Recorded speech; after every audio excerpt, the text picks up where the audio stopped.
राधे राधे दोस्तों, कैसे हैं आप सभी को 2025 दशहरा की हार्दिक शुभकामनाएं।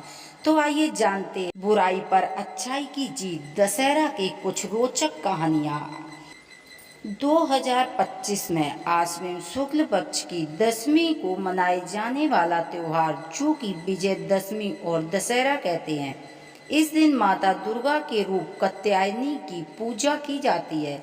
महिषासुर का वध किया था और इसी दिन प्रभु श्री राम ने रावण का वध किया था। परंतु इन दोनों कथाओं के अलावा भी दो अन्य पौराणिक कथाएं हैं। तो आइए जानते हैं कि महिषासुर मर्दनी कथा।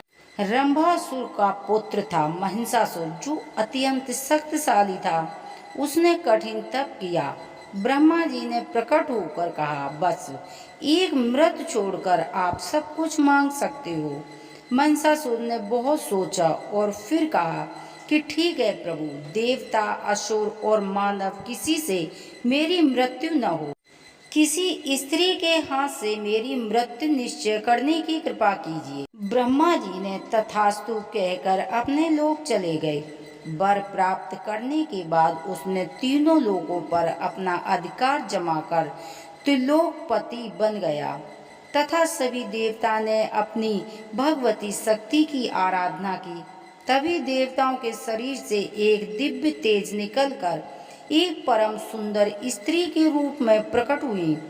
हिमवान ने भगवती की सवारी के लिए सिंह दिया तथा सभी देवताओं ने अपने अपने अस्त्र शस्त्र महामाया की सेवा में प्रस्तुत किए। भगवती ने देवताओं पर प्रसन्न होकर उन्हें शीघ्र ही महिषासुर के वध से भय से मुक्त करवाने का आश्वासन दिया। इधर माता ने और महिषासुर ने 9 दिन तक युद्ध करने के बाद 10वें दिन उनका वध कर दिया। इसीलिए विजयदशमी का उत्सव मनाया जाता है। महिषासुर एक असुर अर्थात दैत्य था, वह राक्षस नहीं था। कहते हैं कि इसी दिन देवी सती अपने पिता दक्ष के यज्ञ में अग्नि में समा गई थी। बाद में उन्होंने हिमावन के यहाँ पार्वती के रूप में जन्म लिया। दूसरी कथा में जानते हैं कि अयोध्या के राजा जब दशरथ के पुत्र प्रभु श्री राम 14 वर्ष का वनवास हुआ, वन में उनके साथ उनकी पत्नी सीता और भाई लक्ष्मण भी गए। वन में 12 साल गुजर जाने के बाद एक समय वे गोदावरी नदी के पास पंचवटी कुटिया बनाकर रहने लगे। वहां पर लंका के राजा ने उन्हें छल से माता सीता का अपहरण किया। उसके बाद प्रभु श्री राम ने हनुमान जी, सुग्रीव, जामवंत और बांदर सेना के माध्यम से समुद्र पर सेतु बनाकर लंका पर चढ़ाई की।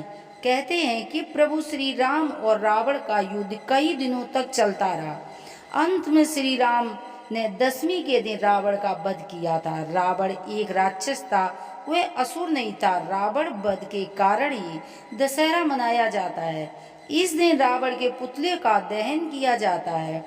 वहीं पर जानते हैं कि पांडवों की छोटी सी कथा।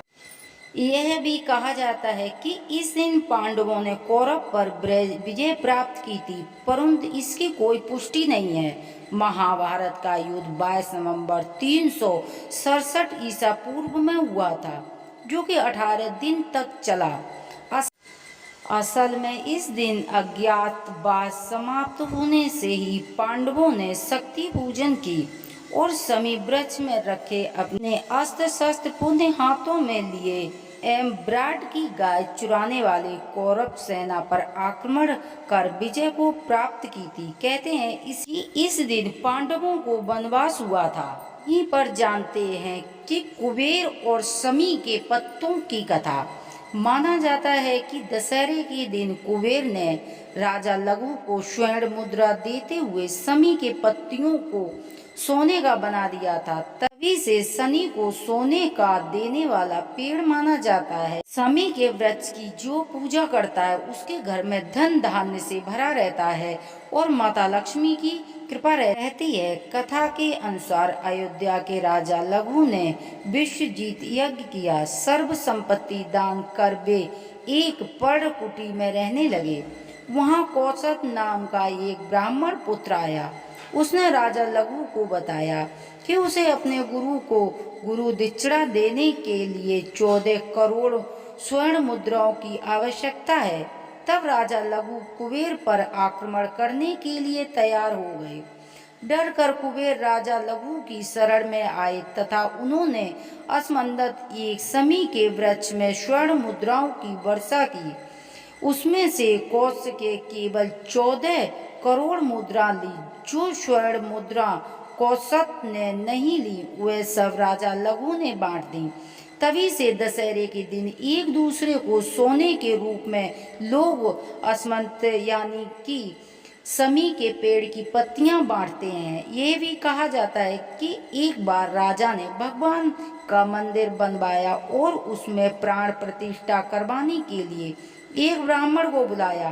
ब्राह्मण ने दक्षिणा में 1 लाख स्वर्ण मुद्रा मांग ली तो राजा सोच में पड़ गया। मन चाही दक्षिणा दिए बगैर ब्राह्मण को लौटाना भी उचित नहीं था, तो उसने ब्राह्मण को एक रात महल में ही रुकने का कहा और सुबह इंतजार करने की बात कही। रात में राजा चिंतित होते हुए सो गया। तब सपने में भगवान ने दर्शन देकर कहा कि समी के पत्ते लेकर जाओ और मैं उसे स्वर्ण मुद्रा में बदल दूंगा। यह सपना देखते ही राजा की नींद खुल गई। उसने उठते ही समी के पत्ते लाने के लिए अपने सेवकों को भेज दिया। सुबह तक समी के पत्ते एकत्र किए, तभी चमत्कार हुआ। तभी समी के पत्ते स्वर्ण में बदल गए।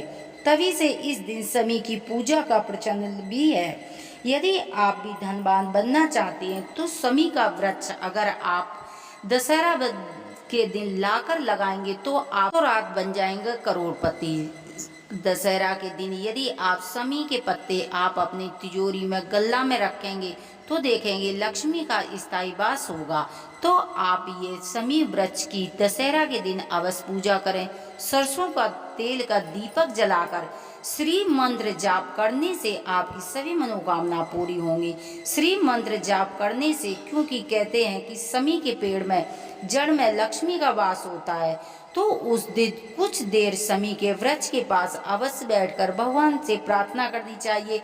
अपनी सभी मनोकामना बोलते हुए समी वृक्ष में यदि आप कलावा बांधेंगे तो आप देखेंगे कि आपकी सभी मनोकामना पूरी होंगी। समी वृक्ष की 7 इंची की यदि आप लकड़ी लाकर पीले कपड़े में बांधकर तिजोरी में रखने से कहते हैं धन धान्य से घर भर जाता है। तो आप ये चमत्कारी उपाय विजयदशमी यानी कि दशहरा के दिन अवश्य अपनाएं। यदि हमारी जानकारियां आपको पसंद आती हैं तो प्लीज चैनल को सब्सक्राइब करें, वीडियो को लाइक करें, जिससे नई नई जानकारियां आपको प्राप्त होती रहें।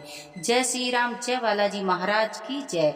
आप सभी को अंतिम नवरात्रि की हार्दिक शुभकामनाएं।